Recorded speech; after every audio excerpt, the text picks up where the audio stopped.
Taib, kita enggak bahas. Allah Syekh Muhammad Abdul Wahab berkata, "I'lam rahimakallah." Ketahuilah semoga Allah merahmatimu. Ya. Dan ini doa dari beliau kepada yang baca buku ini agar dirahmati oleh Allah Subhanahu wa taala. Sebelum beliau menyampaikan apa yang hendak beliau sampaikan. Ketahuilah semoga Allah merahmati engkau, sungguhnya wajib bagi kita mempelajari 4 perkara. 4 perkara ini: ilmu, amal, dakwah dan sabar. Ya. Ilmu, amal, dakwah dan sabar. Yang dalilnya semua ini adalah surat Al-Asr, ya. Ya, dalilnya surat Al-Asr. Ya. Wal 'asr innal insana lafi khusr, ya. Sungguhnya demi masa, sungguhnya manusia semua dalam kerugian kecuali orang-orang yang beriman, yaitu dengan ilmu, beramal saleh, kemudian wa tawassaw bil haq, berdakwah, ya, wa tawassaw bis sabr, kemudian sabar dalam dakwah tersebut. Ya, ini 4 perkara yang menjadi landasan bagi kita untuk kita pelajari. Baik, saya ingin lanjut, tolong dihapus.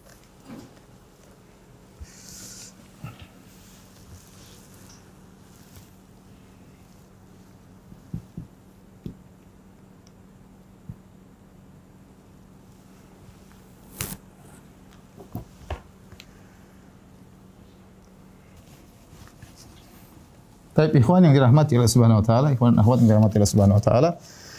Yang pertama kita bahas 4 perkara yang penting, ya. 4 perkara yang penting, ya. Tadi sudah kita singgung, ya.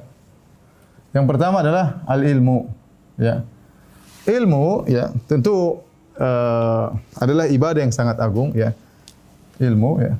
Kemudian tadi sudah kita singgung adalah al-amal, ya. Beramal, kemudian dakwah, kemudian sabar. Ya. Ilmu adalah ibadah yang agung, ya. Terlalu banyak dalil tentang agungnya ilmu dalam Al-Quran maupun dalam hadis, ya. Banyak sekali. Dan ada pembahasan khusus kalau kita bahas tentang keutamaan ilmu sangat banyak. Tapi yang ingin saya sampaikan kepada para ikhwan, para hadirin hadirat, tatkala kita belajar, kita harus sadar bahwasanya nuntut ilmu itu ibadah. Sebagaimana kita sholat, kita serius. Sebagaimana kita baca Quran, kita serius. Sebagaimana kita bersedekah, kita serius. Nuntut ilmu itu adalah ibadah.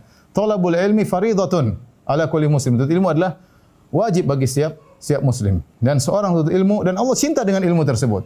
Makanya Allah Subhanahu wa taala menggandengkan persaksian orang yang berilmu dengan persaksian Allah. Syahidallahu annahu la ilaha illa huwa wal malaikatu wa ulul ilmi qa'iman bil qist. Kata Allah dalam surat Al-Imran, Allah mempersaksikan tentang keesaannya, kemudian demikian juga malaikat mempersaksikan, dan juga wa ulul ilmi qa'iman bil qist, dan para ulama juga mempersaksikan. Allah menggandengkan, menjadikan persaksian para ulama sebagai hujjah, argumentasi bagi Allah untuk menyatakan Allah Maha Esa. Oleh karenanya Nabi SAW tidak pernah disuruh untuk meminta tambahan seperti tambahan ilmu. Kata Allah, wa qur rabbi zidni ilma. Wahai Muhammad, katakanlah ya Rabbku, tambahkanlah aku ilmu. Dan itu dalam Al-Quran tidak pernah Rasulullah disuruh minta tambahan kecuali tambahan ilmu, ya. Oleh karenanya Ibnu Mubarak mengatakan, la a'lamu syai'an ba'da nubuwah afdhala minal ilm. Kata Ibnu Mubarak, aku tidak tahu ada satu perkara yang lebih baik setelah kenabian seperti ilmu. Seperti ilmu, ya. Dan dalil akan keutamaan ilmu sangat banyak. Namun timbul pertanyaan, ilmu apa yang dimaksud? Ilmu apa yang dimaksud?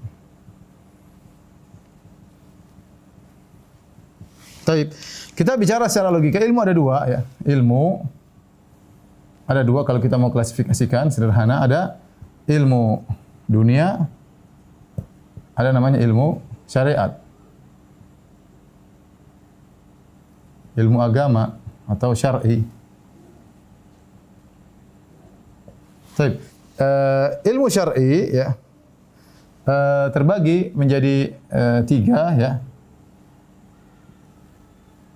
Fardu ain yang wajib ain, wajib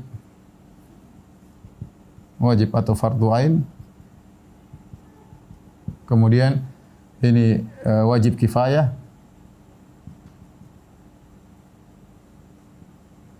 Kemudian sunnah, mustahab. Sunnah atau mustahab. Sunnah atau mustahab.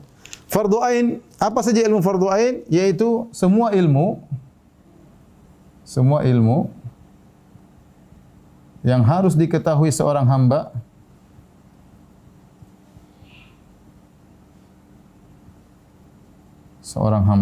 ya dalam menjalankan aktivitasnya.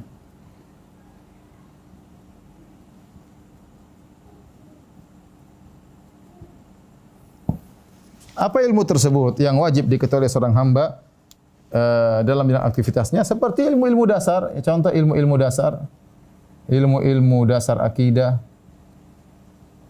kemudian tentang rukun Islam, ya, dan sebagainya. Ini hukumnya fardu ain kita belajar. Kita harus mengetahui siapa Rabb kita yang kita ibadahi. Kita harus tahu secara dasar siapa Nabi kita yang akan kita teladani. Dan kita harus tahu tentang ilmu dasar. Kita ingin sholat harus tahu ilmunya, ingin wudu harus tahu ilmunya, ingin berhaji harus tahu ilmunya. Ya. Secara gampangannya, semua yang mau kita lakukan, kita harus tahu ilmunya. Semua yang hendak kita lakukan, harus tahu ilmunya.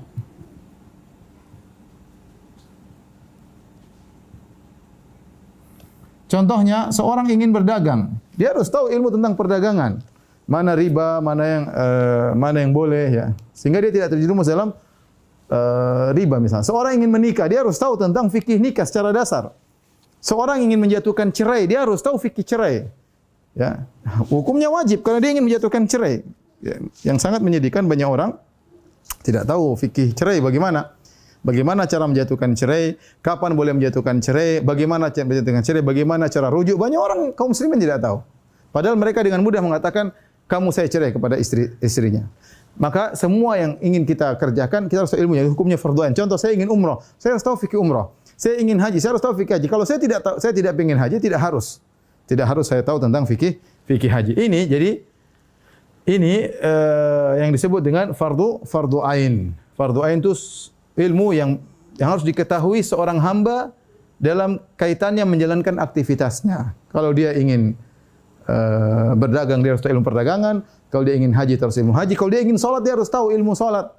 Bagaimana cara sholat yang benar, wajib bagi dia untuk mempelajarinya. Yang tidak dia kerjakan, maka tidak perlu. Misalnya, dia ingin masuk jadi pejabat. Dia harus tahu ilmu pemerintahan dalam syariat seperti apa yang bisa dilakukan, mana yang tidak boleh, menimbang maslahat dan mudarat. Dia harus tahu. Tidak boleh dia asal masuk demikian saja. Karena dia akan melakukan kesalahan kalau dia tidak mempelajari bagaimana cara menjalankan kepimpinan dengan baik. Wajib kifayah, ini banyak ilmu-ilmu yang sulit, ya. Ilmu-ilmu yang harus diketahui sebagian orang, harus diketahui sebagian orang, ya. Contoh apa? Contoh usul fikih, ya. Usul fikih, misalnya usul hadis, ya. Dan lain-lain, ya. Kemudian ilmu-ilmu agama yang berat-berat dan sebagainya. Ini tidak semua orang mempelajari. Sebagian orang ilmu ini wajib baginya. Contoh siapa? Contoh para ulama yang hendak berfatwa. Wajib bagi dia untuk pelajari ilmu ini. Karena kalau tidak dia akan berfatwa secara ngawur. Karena dia gaweannya adalah menjawab pertanyaan, maka dia wajib untuk pelajari ilmu-ilmu berat ini. Ilmu usul fikih, ilmu mustalah hadis, ilmu usul tafsir, bahasa Arab dia harus tahu. Kalau tidak, dia tidak boleh masuk dalam ranah ini, enggak boleh, ya. Adapun sunnah yang mustahab, ya, yaitu ilmu-ilmu yang tidak wajib bagi seorang, maka dia boleh mempelajarinya. Contoh, seorang dia bukan mufti, tapi dia ingin belajar usul fikih, boleh. Dia seorang dokter, tapi dia belajar bahasa Arab, boleh, tidak wajib bagi dia. Dia seorang dokter, dia belajar usul fikih, usul hadis, boleh. Adapun kalau mufti, maka hukumnya adalah wajib. Nah, ini ilmu syar'i. Adapun ilmu dunia juga ada dua, ya. Ya, ada yang fardu kifayah. Yang fardu ada dua, ya. Fardu ain, kemudian fardu kifayah. Kemudian ada yang mubah. Ada yang hukumnya juga haram. Ya. Ilmu dunia penting juga karena kita tahu agama Islam, ya. Bukan hanya berbicara tentang masalah syariat, kita juga butuh yang namanya ilmu tentang kedokteran, ilmu tentang politik, ilmu tentang keduniaan, banyak, ya. tentang peperangan, tentang senjata-senjata, tentang teknologi, maka kita perlu umat Islam juga butuh. Nah, kalau ada orang ditunjuk oleh misalnya oleh penguasa untuk belajar ilmu-ilmu yang berat tersebut, maka dia hukumnya jadi fardu ain, ya. Fardu ain. Kalau ternyata yang belajar sudah cukup, ya, kemudian sebagian orang pelajarinya jadi fardu kifayah, ya. Ilmu yang mubah yaitu ilmu dunia yang bermanfaat. Ilmu yang haram, ya, banyak seperti ilmu judi misalnya. Ilmu judi, ya. Kemudian ilmu meramal misalnya, ya. Dan lain-lain, ini semua adalah haram, ya, dan lain-lain. Baik. Para misal yang dirahmati Allah Subhanahu wa taala, kalau kita berbicara tentang dalil-dalil yang menjelaskan tentang pentingnya ilmu, maka seluruh dalil-dalil tersebut semuanya berkaitan dengan ilmu syar'i, ya. Karena ilmu-ilmu itulah yang merupakan warisan para nabi. Para nabi tidak mewariskan ilmu teknologi, para nabi tidak mewariskan ilmu kedokteran, para nabi tidak mewariskan ilmu yang seperti ini, ilmu dunia, tapi yang mereka wariskan adalah ilmu syar'i. Makanya kata Nabi SAW, al-ulama warasatul anbiya. Para ulama adalah pewaris para nabi. Wal anbiya lam yuwarithu dinaran wala dirhaman. Dan para nabi tidak mewariskan dinar dan dirham. Innama warathul ilma. Sungguhnya mereka mewariskan ilmu. Dan ilmu inilah yang menjadikan seorang bertakwa kepada Allah. Kata Nabi, kata Allah Subhanahu wa taala, "Innama yakhsyallaha min ibadihil ulama." Yang takut kepada Allah adalah para ulama. Ilmu inilah yang buat orang dekat kepada Allah Subhanahu wa taala. Terus Ustaz, bagaimana ilmu dunia? Kita kesampingkan. Tidak, ilmu dunia ini dia menjadi bernilai jika diniatkan untuk Islam dan kaum muslimin. Tergantung niatnya. Dia asalnya perkara dunia, ya. Tapi kalau seorang belajar misalnya ilmu kedokteran, ilmu pemerintahan, ya, dia belajar kemudian dia terapkan untuk kepentingan kaum muslimin, maka dia dapat pahala. Karena Nabi SAW dalam hadisnya bersabda, khairukum anfa'ukum linnas. Anfa'ukum linnas. Sebaik-baik kalian yang paling bermanfaat bagi masyarakat. Contoh nyata, ketika Nabi SAW menyebutkan tentang 7 golongan yang akan Allah naungi pada hari kiamat kelak, sab'atun yudhilluhumullah fi yaumin la dhilla illa dhilluh, 7 golongan yang akan Allah naungi pada hari kiamat kelak. Yang pertama Nabi sebutkan adalah imamun adil, imam yang adil. Dia bicara tentang dunia, seorang imam yang adil. Dia masuk dalam pemerintahan, tapi dia memimpin dengan keadilan, dia beri manfaat kepada rakyat yang banyak sehingga dia memiliki derajat yang tinggi di sisi Allah Subhanahu wa taala. Jadi saya ulangi, ilmu yang syar'i ini yang datang dalam syariat, pujiannya secara langsung. Ilmu dunia tergantung niat seseorang belajar, apakah dia niatnya karena Allah untuk kaum muslimin atau hanya sekedar untuk kepentingan dunia. Jadi dokter yang penting saya punya uang banyak, atau dia jadi dokter sekaligus niatnya untuk menolong kaum muslimin. Kalau ada orang susah maka dia kurangi harga resepnya misalnya. Yang Maha Tahu adalah Allah Subhanahu wa taala. Nah, dari sini kita tahu bahwasanya ilmu di antara ilmu yang wajib, di antara ilmu yang fardu ain adalah tadi mengenal Allah, mengenal Nabi, mengenal agama. Ini fardu ain. Mengenal Allah, mengenal Nabi, kemudian 3 mengenal Islam. Yang sedang akan kita bahas yaitu tentang 3 landasan utama. Taib, ini adalah ilmu, ya. Al-Imam Al-Bukhari menyebutkan babun al-qaul qabla al-ilmu wal amal. Qala Al-Bukhari, Imam Bukhari berkata babun al-ilmu qabla al-qaul wal amal. Bab ilmu itu sebelum berkata dan berbuat dan bertindak, ya.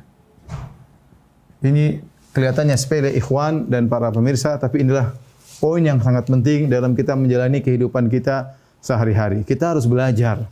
Jangan hobi komentar, jangan hobi mengkritiki, jangan hobi kemudian bertindak kalau kita enggak punya ilmu, ya. Kata Allah, wala taqfu ma laisa laka bi ilm.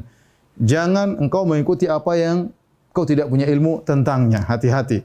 Karena saya katakan orang hobi berbicara, bukan berbicara masalah agama dunia saja. Orang bukan hanya hobi bicara tentang masalah politik, tapi zaman sekarang orang banyak hobi bicara tentang masalah agama. Semua orang mau nimbrung bicara masalah agama. Dari pandangan hawa nafsunya, dari pandangan ininya macam-macam. Hati-hati. Al-ilmu qablal qaul wal amal. Semua orang harus berilmu sebelum dia berbicara dan sebelum dia berbuat.